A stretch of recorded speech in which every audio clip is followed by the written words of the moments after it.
always believed that everyone has a story and that everyone's story has value. I'm Joanna Peña-Bickley, the host of Designed By, a new Designed By Us documentary series that recognizes the changemakers, imagineers, and inventors in STEAMed science, technology, engineering, arts, math, and design.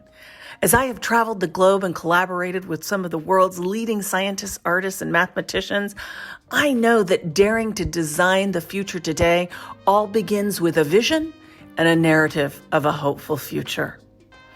I invite you to join us on a journey of discovery, finding the voices and magic makers, changing the very shape of our future.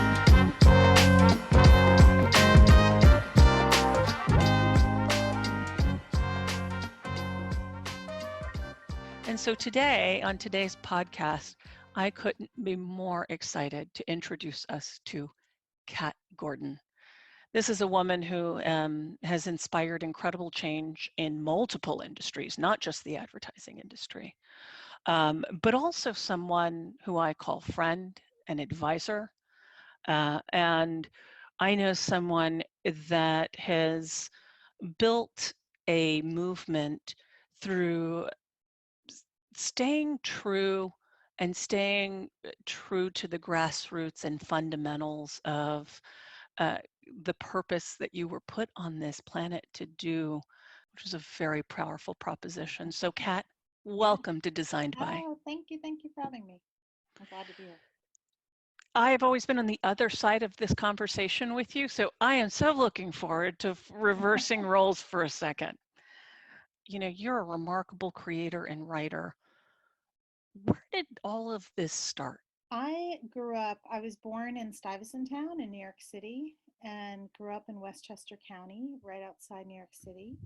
Um, Went to college in Pennsylvania, was a French major, studied in Paris my junior year, settled back into New York City after college. So, an East Coaster. I've been living in Palo Alto, California for the last, gosh, I'm losing track of time. I would guess 25 years. So I kind of don't really have that identity anymore of belonging to one coast or the other, which is nice. That's fantastic. So you grew up on the East Coast. Talk to me a little bit about like what were you like as a kid? Like, Yeah, it's funny. The word awe um, came up for me at the New Year's when you think about like what do you want to feel more of this year, and I have a couple memories of very early childhood of delight, of like things that I didn't know existed and discovering them. And one example is I remember going to a neighbor's house and they were making gingerbread houses at the holidays. And for me, there was something so outrageous about that you were like decorating something with candy and then you were going to eat it. And it was like just the deliciousness of that. I remember having a similar feeling the first time I saw a magic show, like the idea that you could have a craft that was just about surprising people or kind of that the entertainment aspect of that. So I think as a kid, I always enjoyed things that were outside the monotony of life, that were kind of like a little extra, a little special. Definitely was always interested in reading. I was the kid that won the, summer book challenge at the local library. I kept a journal. I had pen pals, which is not something that today's youth would probably even relate to, but literally would have pen pals through that old TV show, The Big Blue Marble. You'd ask for a pen pal, and I had pen pals from all over the world, and I would write them letters and receive their letters. So just always had a curiosity about other people, other lands, other traditions. Probably not a surprise that I became a French major and always had a good facility for languages. So yeah, I think I was very shy as a kid, and I liked the worlds that books opened up for me. It was safe. You didn't have to put yourself out there. I was a gymnast. I was a very physical kid too. So yeah, just kind of a curious little kid. in that curiosity, you ink through that curiosity and, go through high school and when you were making that college decision, hey, I'm going to go and study French. What can you do with French, right? You start asking yourself your questions. What might I study? How did you stumble into French? Um, I actually added French as my second major. So my first major was English, and so it's a double major. It just, I don't think I was nearly as calculated as today's kids are. I have two kids in college now, and I just followed what was interesting to me. And I remember when I started learning French in seventh grade, I liked again, that feeling of like being able to speak a language and almost like a secret code that you could talk in front of people and they wouldn't know what you're saying. I thought it was an exceptionally beautiful language. I still do. And so I just got to college and really liked my French professors in college and was good at, was a very good, strong student. I became the president of the French club on campus, and we would have these crepe breakfasts and stuff. And it just was, I was always someone who followed the yumminess of something. Like if it tickled me in some way and I liked it or I felt good at it, I didn't question the monetization of it. It was just, I want to be here. I want to be doing this.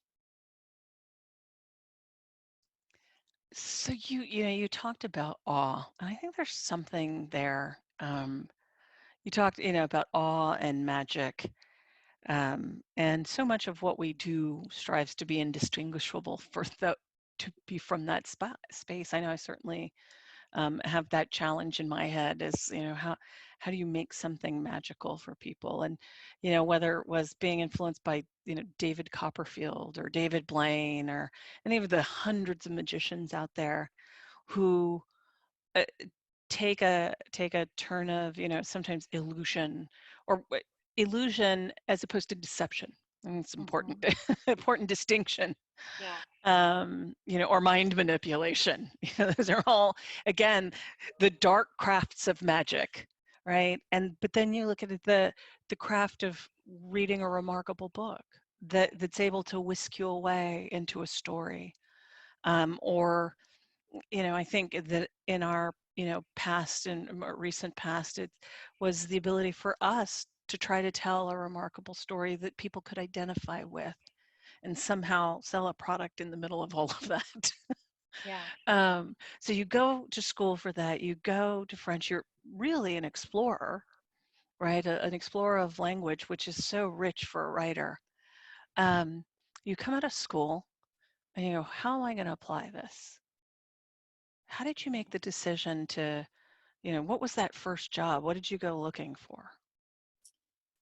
Again, so different than today's graduates. I took the job that was offered to me as, in the fastest way. And so that was at USA Today newspaper in the ad sales department on Madison Avenue. I didn't yet know what advertising copywriting was.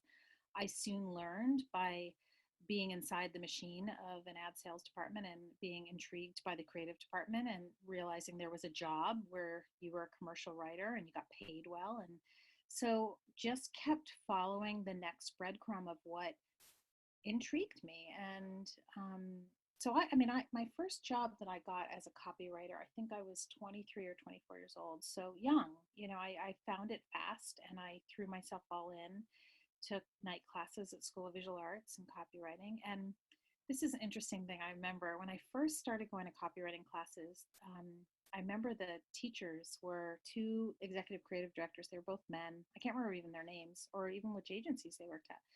But, as a student, you kind of look at them as celebrities. These are the men that have made it. They're teaching this class. They would bring in campaigns they had been making inside their agencies. And I knew that I was getting the hang of it when I started rewriting their headlines in my mind. Like they started showing campaigns they had done, and I thought I would have done that differently, or I had a point of view. It wasn't just I was learning a craft, I was learning, an instinct and what I found intriguing. And so I think I very quickly realized I had a knack for this and that I liked it. And that was it.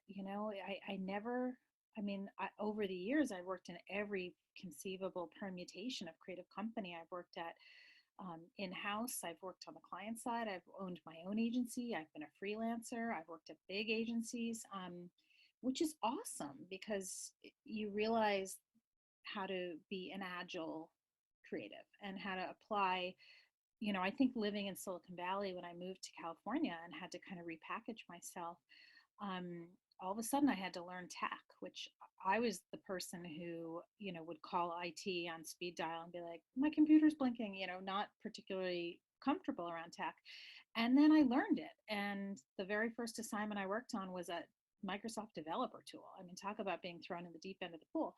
But you realize, oh, everything in life is analogous to something else in life: client, server, waitress, customer. It's just, I was able to figure out a way to understand technology on my own terms. And in a way, that was the secret weapon, because most people reading ads or evaluating, you know, tech solutions, they're not IT professionals. They're people like, you or me trying to figure out what they need. And so to be able to talk to them and make something accessible, I became kind of known as the writer that was very, very good at that, at asking the questions of the product managers and figuring out just enough to talk about what this product is and what it represents and why you should want it.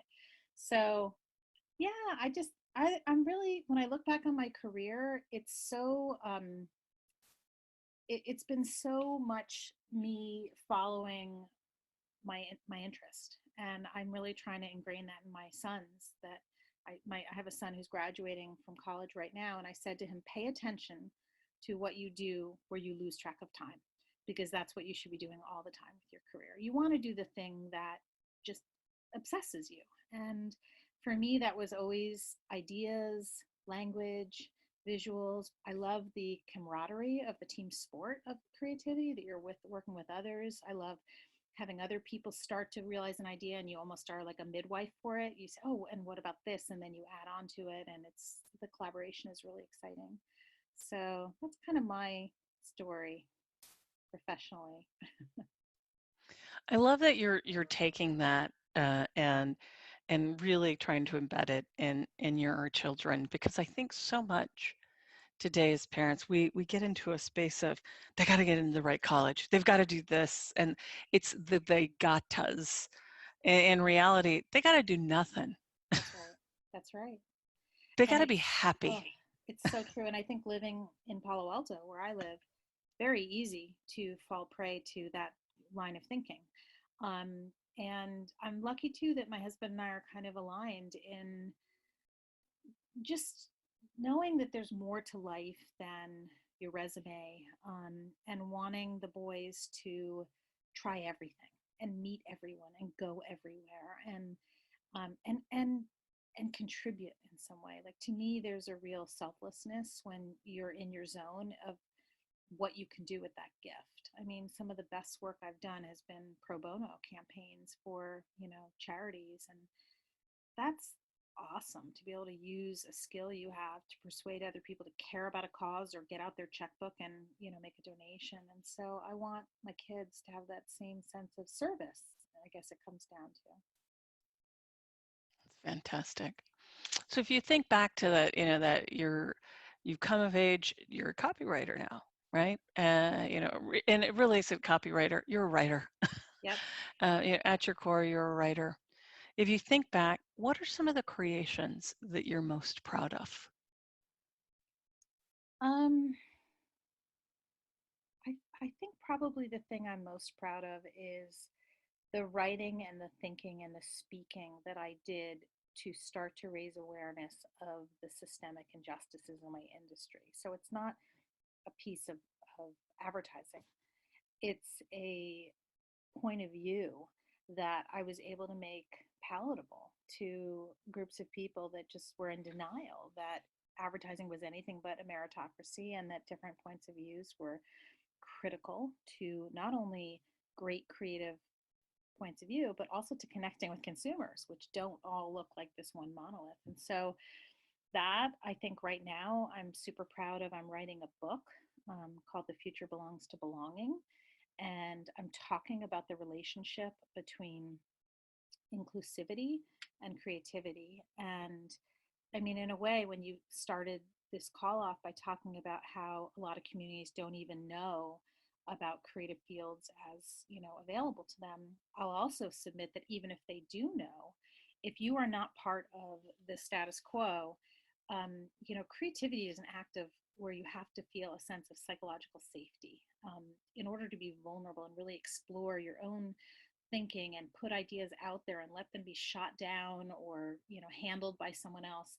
And my point of view is that until people can really feel that they are treasured inside companies for their differences instead of just tolerated, that we will never, ever, ever have the unbelievable bounty of world changing ideas that is on the other side of radical inclusion. And that's my passion. And so, right now, I think the thing I'm most proud about from a writer standpoint is that I'm writing a book proposal about something that I think hasn't really been told. I mean, every time I hear the phrase bring your whole self to work, I kind of grimace because it's such a pithy, one dimensional way to look at something that I see as far more almost psychologically deep around how we're wired as people, and what enables us to either bring forth the greatness of our creativity or to kind of edit it and keep it small, or not go into those fields at all because you just don't feel that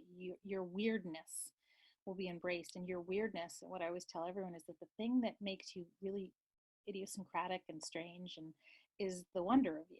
And that's, you want to find a company that loves that about you and says bring it all, and we're just not there yet. And I'm excited about what the world can look like when we do get there. I'm excited for all of us because we'll all benefit. I think it's a remarkable example. Um, but talk to me a little bit about, you unearth. So I think something that maybe was obvious to those of us who were on the other side of those systemic Yeah. injustices, but didn't have the language, the lexicon, or frankly, the bravery Mm, to to stand in a space of just being, I'm so excited just to have the work. Now I'm yeah. going to throw this gender thing on top of it. In a world where you're like, I just want to fit in.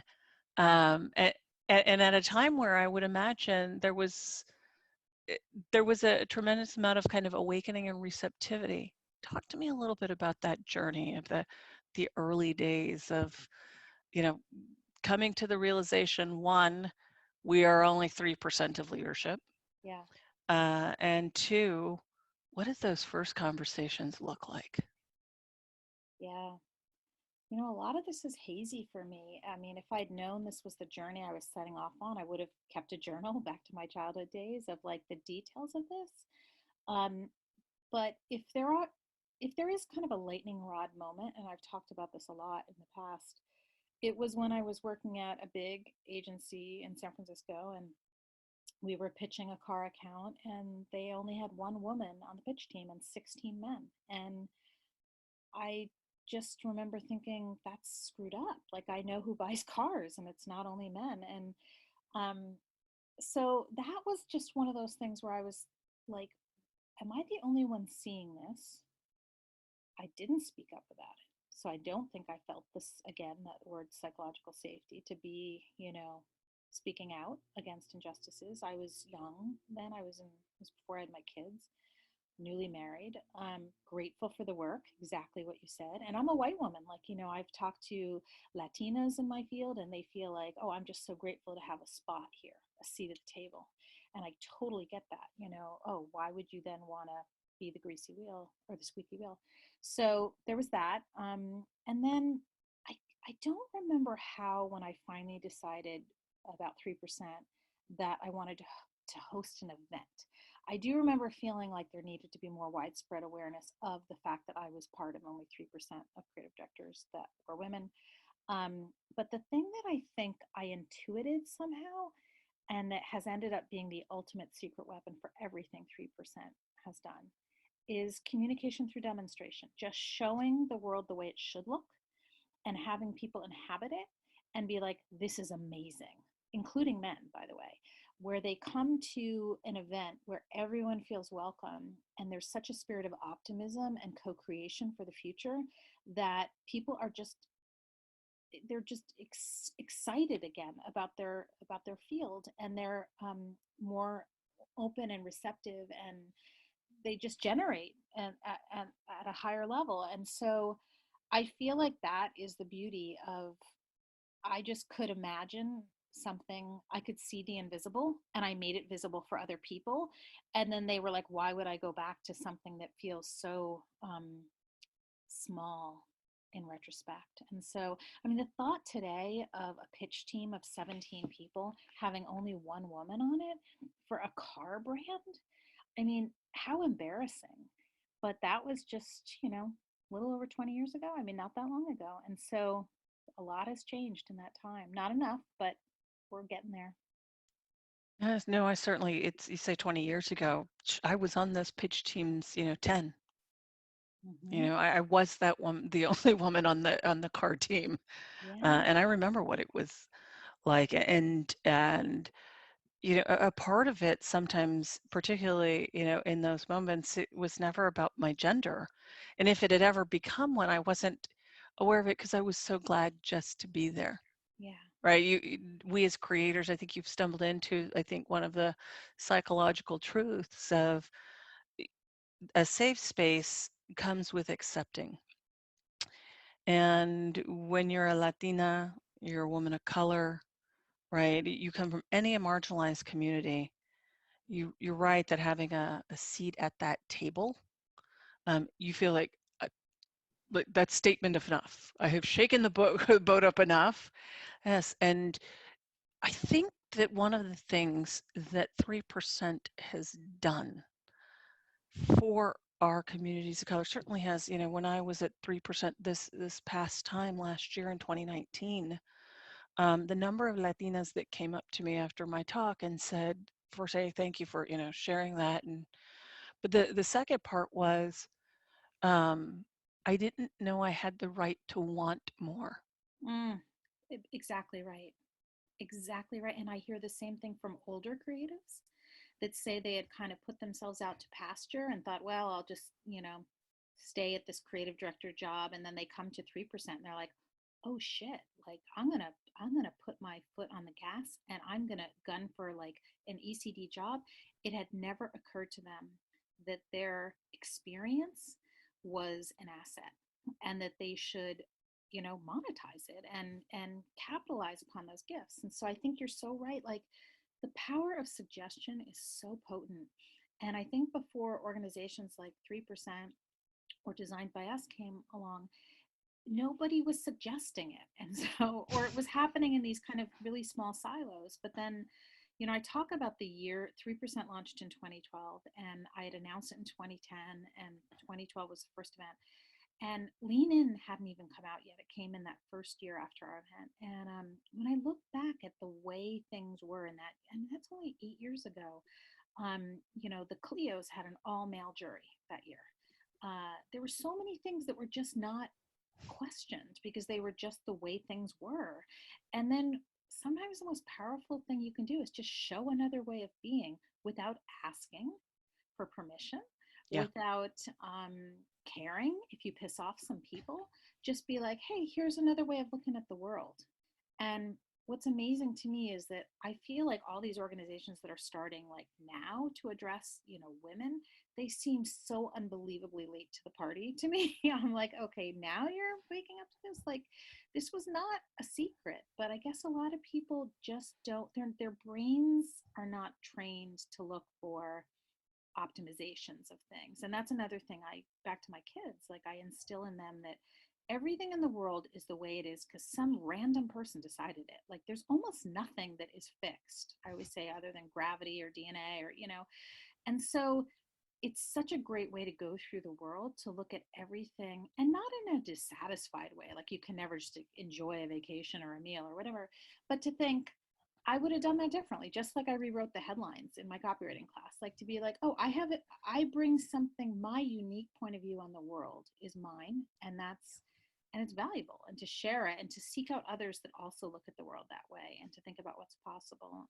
And it's a great way to live. And we're living through, the reason I wanted to write this book now is there are so many things in the world that are broken right now and are in need of dramatic reinvention and on a fast track.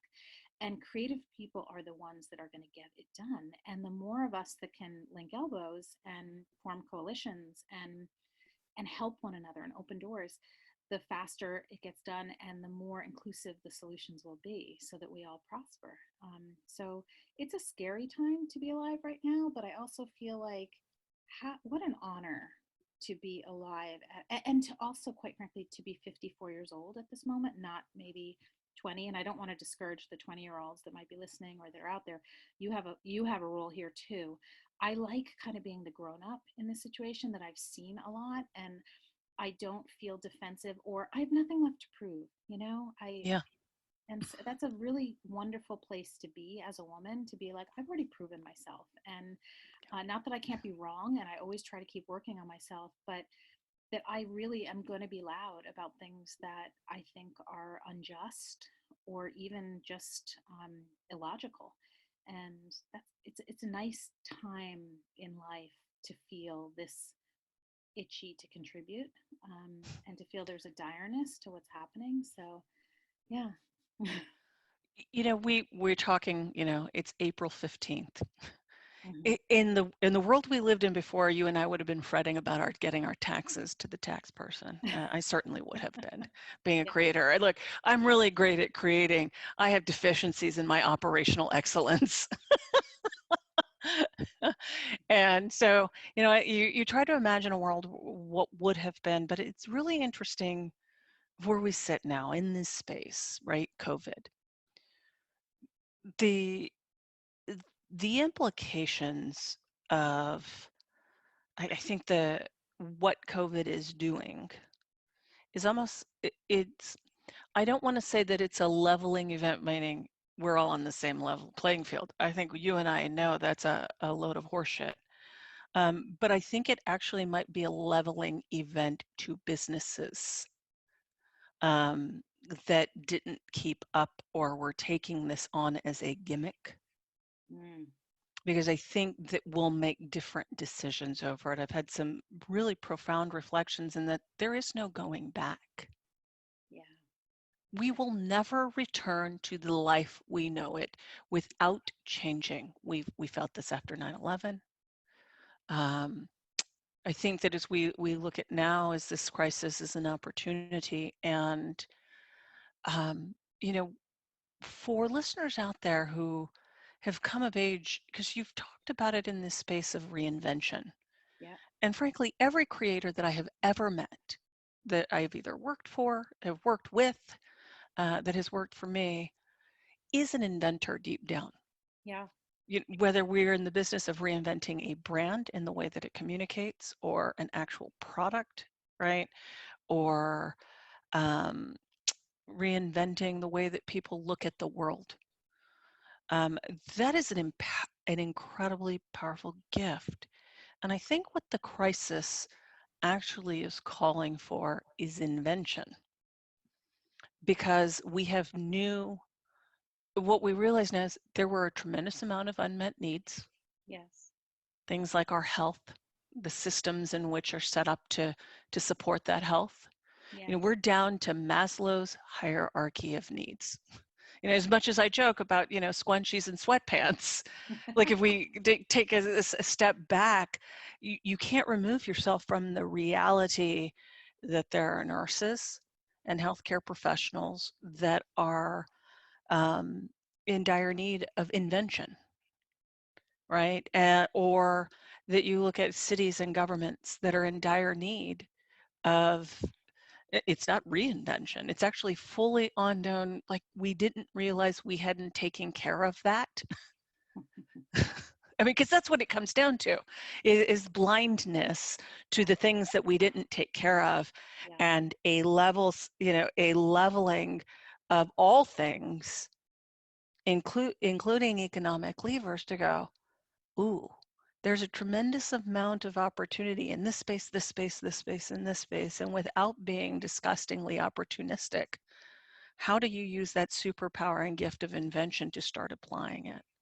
Mm, And so, the really question comes into, it's like, in this time where I certainly hearing it, you're hearing it, which is fear from our community of creators, that the industries that used to employ them well. I mean, we make some good money here, right? Um, to a great degree. I think that sometimes we come out of this tremendous privilege. How do you transform that privilege into, you know, repivoting, going, wait a minute, I'm going to need to reskill. I may need to readjust, but make it out of like transforming where we are today, which is fear. Because the worst thing that we can do as humans is work from a place of fear, Yeah. right? And transform it into a place of hope. I want to tell a little story that I I've been writing about in the book I'm writing. Um, Quite a number of years ago, I was on an airplane. I was reading the book The 10 Faces of Innovation by the IDEO founders. And I had this aha moment. I remember I put the book down and had to like catch my breath because it was such a kind of gut punch.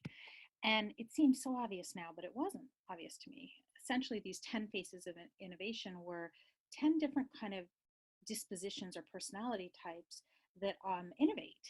And I slowly realized when I was reading this book, oh, I get it. I'm a creative person. I picked up a pen and I became a copywriter. But that is not the limits of my creative contribution.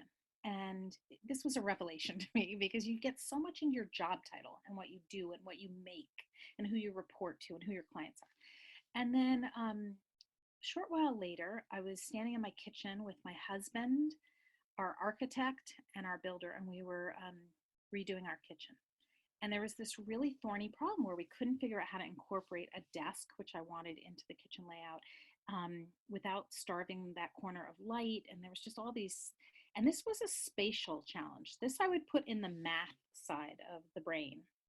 And I was standing there and had this aha, and I said, what if we made that front hall closet two-sided and the back side of it closed the desk off and it freed up this room and we could put a window on this part of the wall. And my builder looked at me and he said, you just saved yourself $30,000. Like, and I remember in that moment thinking, I have been limiting my creativity's applications by virtue of how I see myself. And so when you talk about all these people in our creative community that are feeling unsafe right now, I want to honor that. Yes, jobs are going to change. Yes, you might lose your job. Yes.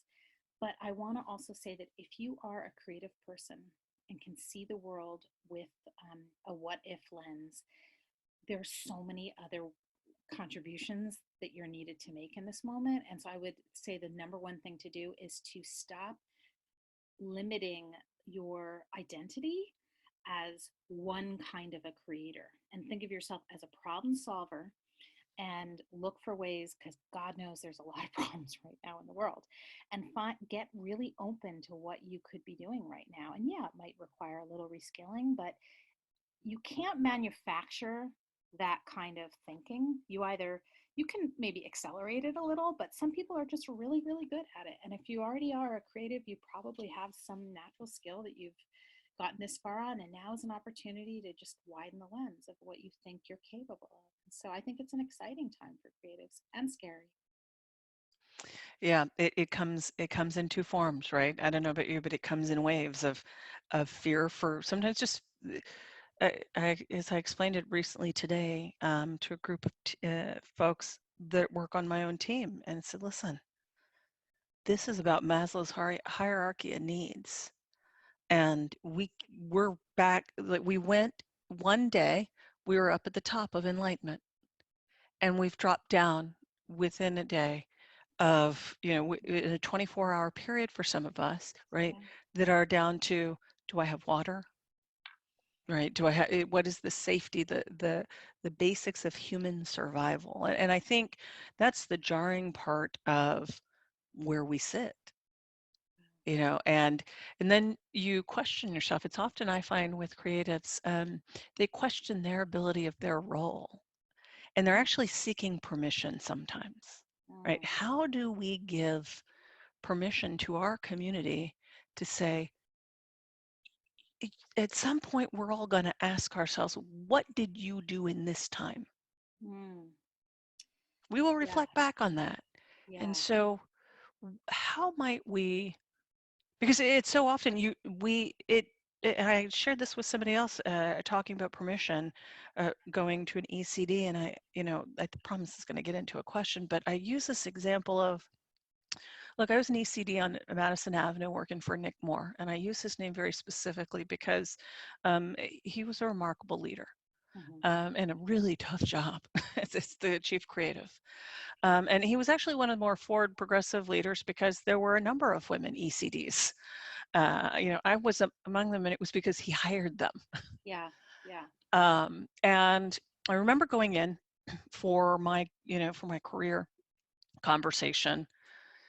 And look, again, I'm one of the Latinx kids that you always feel like I'm just so happy that you're here. Please like me, Yeah, boss.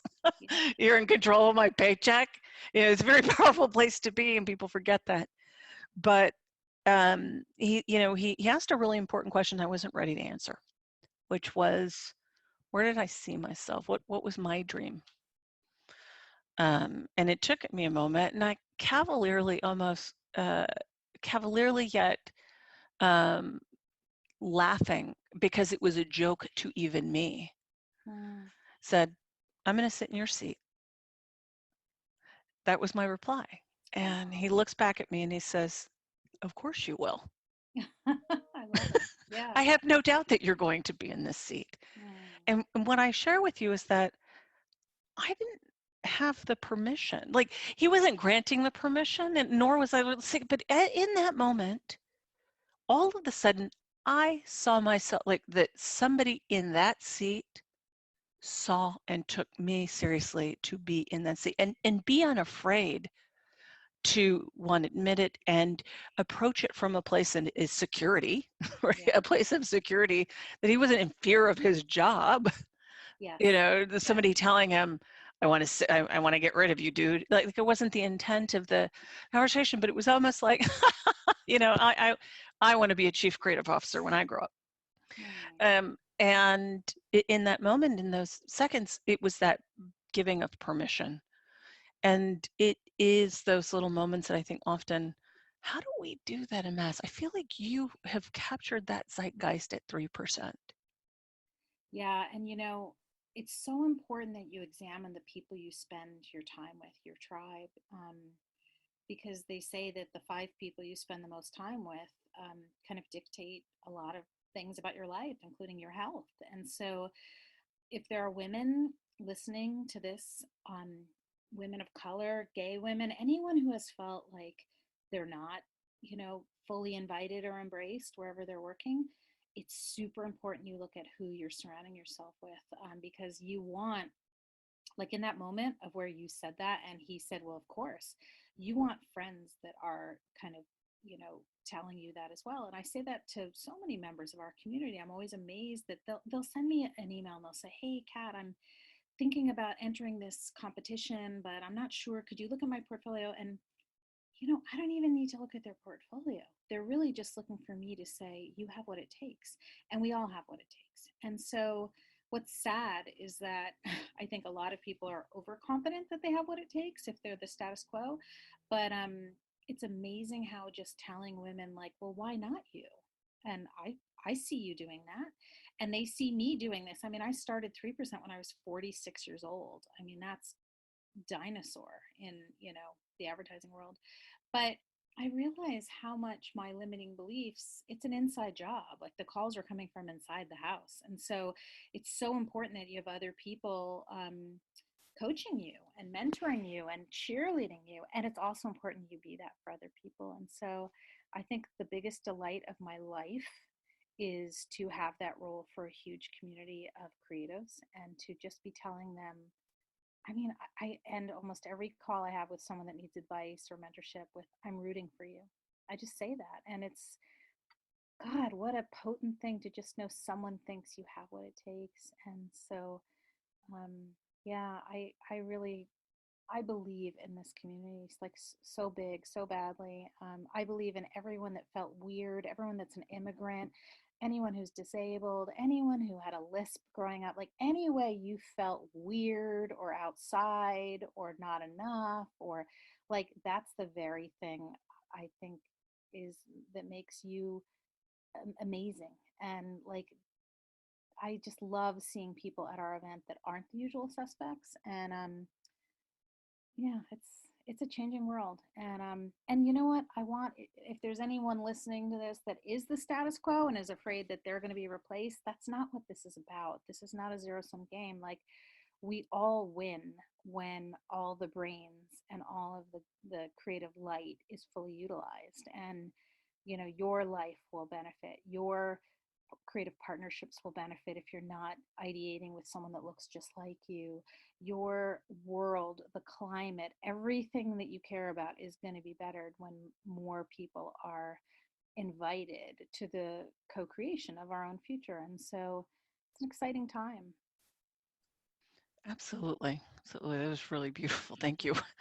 There were so many, nuggets in there that I want to part, but I would love to really talk a little bit about, you talked about, what it was like at 46 to be starting it, yet something else new, right? Yeah. Yeah. Which often is a point of reinvention or maybe even feeling like you're starting over. What were the hurdles that you faced? Um, I think it was hard. I mean, I didn't set out to start a social movement, and I didn't set out to make this my full-time job. I convened a one-time event in San Francisco in my backyard because I wanted to talk about it. So I think the biggest hurdle was in thinking, is in actually keeping up with the appetite that showed up. And I remember, and this is a nice little nod to my husband. I remember being out for drinks with him one Friday night, pretty early on in the 3% movement. And I was just telling him how we were getting all this interest in bringing the event overseas, and, Brazil and all these other countries that were just desperate to have this conversation. And he said, "Well, what are you going to do?" And I said, "Well, I guess I could allow other people to start their own 3% movements." And he leaned forward and he said, "Catherine, why would you build something so valuable and walk away from it right when the world is saying they want it?" And he's like, "Get on an airplane and go change the world." And I realize how much, again, he's part of my tribe of five. He wasn't threatened by having a wife that was gonna, make a name for herself and not be home to do some household stuff with two kids at home. So I think the hardest part in those early years was managing a new life for myself. I mean, I didn't travel for work before this. I wasn't really a household name creative. Another huge challenge for me was I'm quite introverted, like all of a sudden being on stage all the time and it took, it still takes a lot out of me. That was a challenge. Just managing my own energy around this was hard. The constancy of it, like I haven't felt like I can get off the treadmill because there's just so much urgency to this mission. Um, but all of these things that I'm telling you have been hard, they have been so worth it. Like, they're hard because this was something that landed big and fat and fast, and I had to kind of quickly adapt and like keep up and challenge myself to be a leader and to be on stage and to, in ways that I didn't think I was. And again, I think what makes me weird and unusual and different, um, is why the community loves me, because I am just me. And I didn't have some like superpower that made me like the obvious choice. I just was dedicated and I didn't let up, and I cared deeply, and I still do. And it's amazing how much sincerity matters. I mean, sincerity of who you are, what you care about, who you're going to show up for. Um, that'll take you really far in life.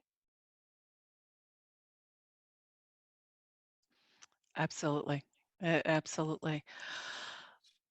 When we talk about overcoming those hurdles and overcoming, whether it's, that a real transformation, frankly, when you talk about it, it feels like a true reinvention of something that, one day I was comfortable this and I took myself out of into a very uncomfortable space, Mm, right? I think one of my bosses would be Jenny Rometty, and she has this great quote that talks about, the time that she realized when she stopped growing was when she started feeling comfortable.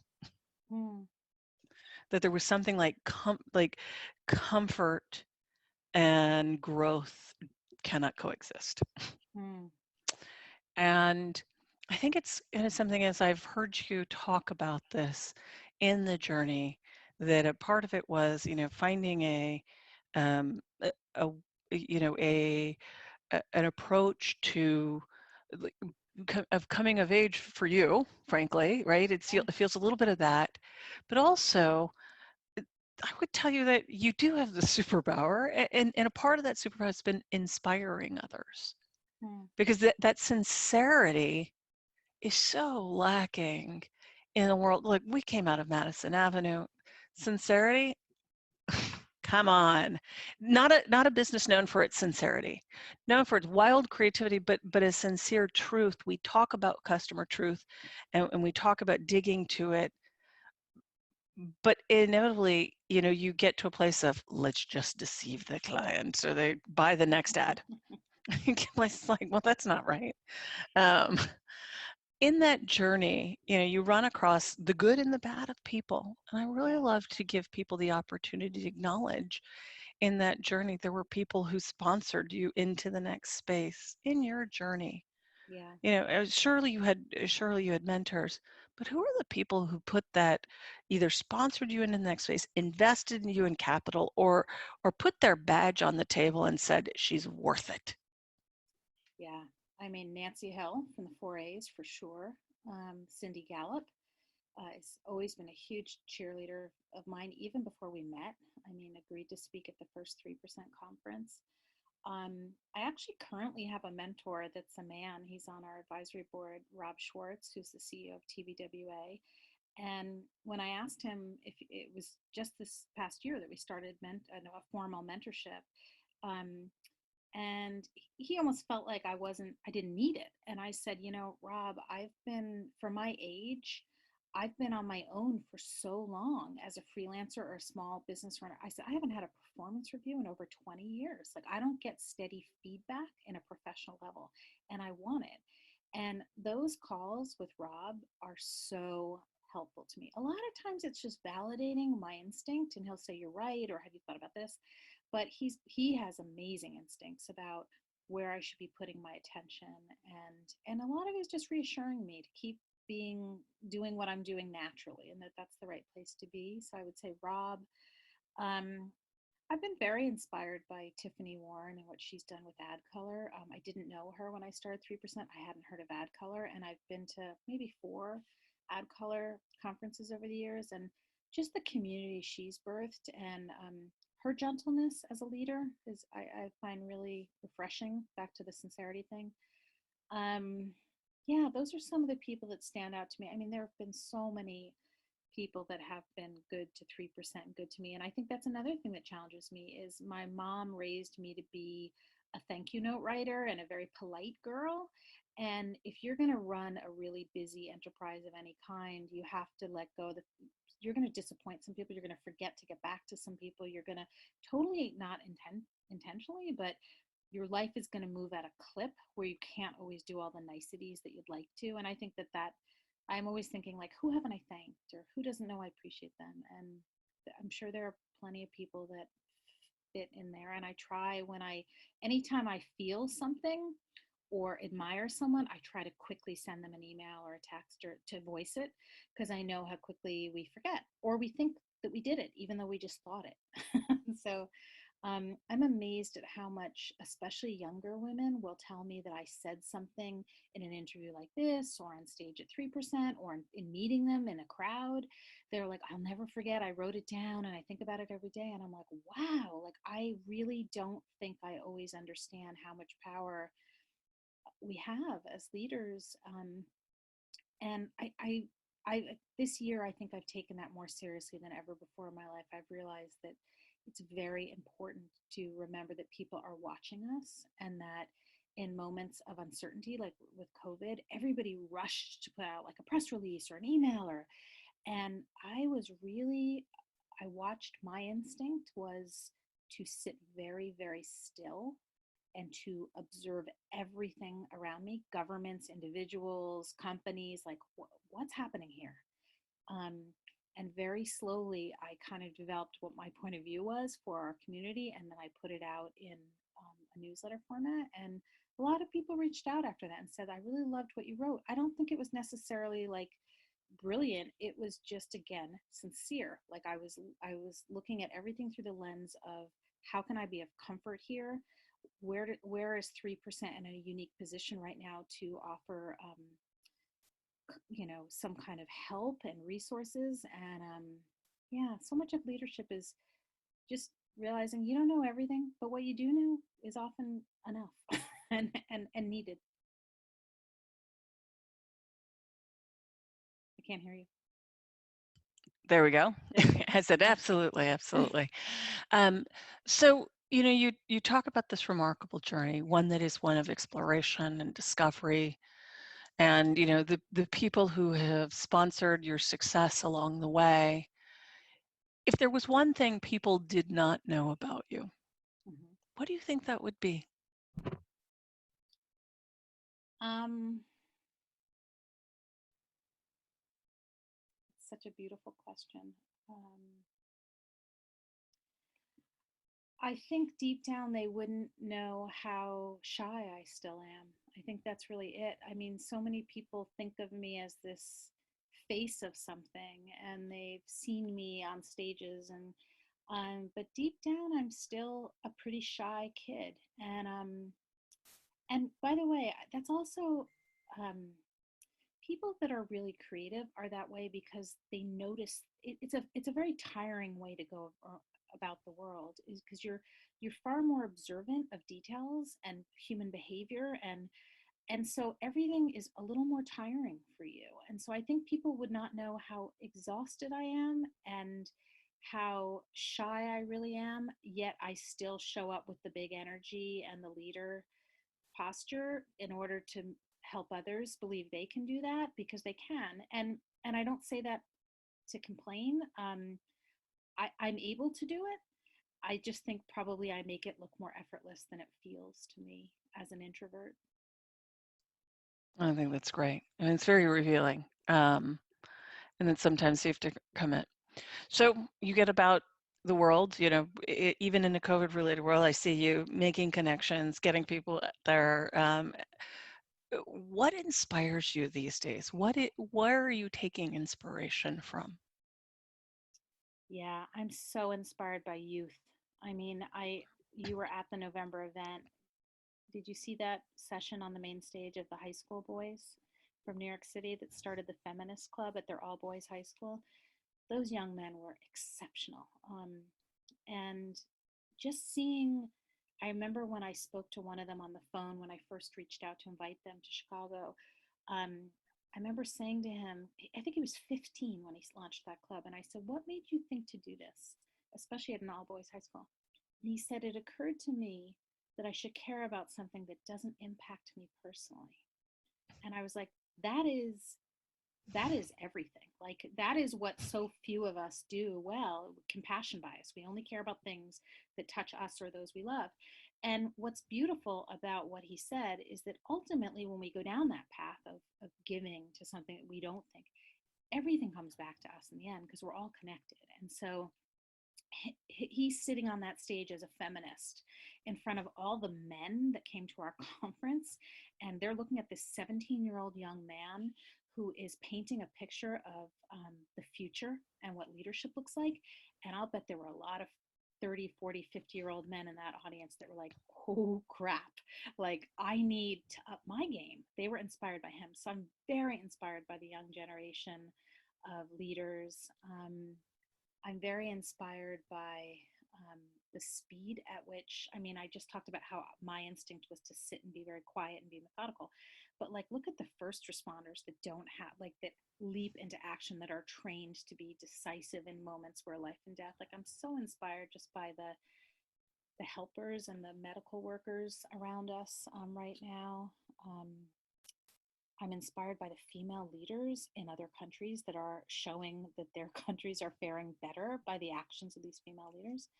Um, yeah, and just I feel like the creativity on display right now, like when things are crazy making in the world, it brings out even outrage. Like if you think about all the posters at the Women's March, or the creativity of people speaking their anger and their hopes and their frustrations is, it just, it's really inspired. The humor, I mean, every single day I read something on Twitter that just makes me guffaw. I'm just amazed at some of the memes people create. And yeah, it's, there is no lack of inspiration in my life. I feel like every day going about my daily life, even if it's in my house, just searching my social feeds, there's a lot to get me inspired. Wait, you're mute again.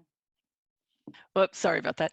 I said, yeah, I've got a tumultuous relationship with my social feeds these days. I hear you. So we talked about what inspires you. Who inspires you in that space? Are there people that just like stick out in a crowd and you go, oh, wow, that I hadn't thought about something that way.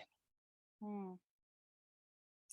You know what's funny is that today I was thinking about the fact that the most healing moment I've had in this whole crisis, and this almost feels like the opposite answer to probably what you expected. I was so inspired by the Queen of England in her green dress, giving her speech when she said, "Better days are ahead." I think that's exactly what she said. Do not despair, better days are ahead. That there was something again about this woman and I watched the Crown, and she has seen so much in her life, and the fact that she is speaking from a position of authority and life experience, and that those simple words of comfort, better days will return. um, I don't know why, it was like a grandmother figure that I found deeply healing. So that's another example of the grown-ups are needed sometimes, like people that have seen a lot and have lived through wars, and that inspired me. Who else am I inspired by what I'm seeing? Um, in the creative community, I love keeping up with Tina Roth Eisenberg from Creative Mornings. Are you familiar with Tina? She's putting out this newsletter every week with just things she's seeing that make her happy or intrigued. And I like her spirit. I think she's someone who, she's sharing some of the challenges her companies are going through in this downturn, but she's still finding a lot of juiciness, and her Creative Mornings are now global, and she's convening. She's a very generous person. Like, she's someone I admire. Um, yeah, I guess people who, even in times of turmoil where they don't have all the answers, are somehow able to be a healing presence. I really admire that. Thank you so much for joining me on this journey today. I invite you to join us on the next episode as we discover the voices and magic makers changing the very shape of our future by design.